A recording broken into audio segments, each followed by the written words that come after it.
My name is Nisha. My school name is ZP Primary School, Kailasnagar. I am in standard 5th.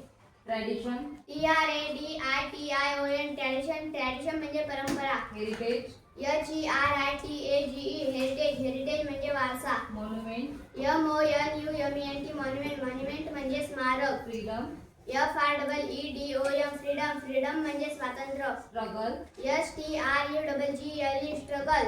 Struggle म्हणजे लढा किंवा संघर्ष. patriot, PATRIOT patriot. Patriot म्हणजे देशभक्त. citizen, CITIZEN citizen म्हणजे नागरिक. constitution, CONSTITUTION constitution म्हणजे संविधान किंवा राज्यघटना. preamble, PREAMBLE preamble म्हणजे उद्देशिका किंवा प्रस्तावना. sovereign, SOVEREIGN sovereign म्हणजे सार्वभौम. धन्यवाद.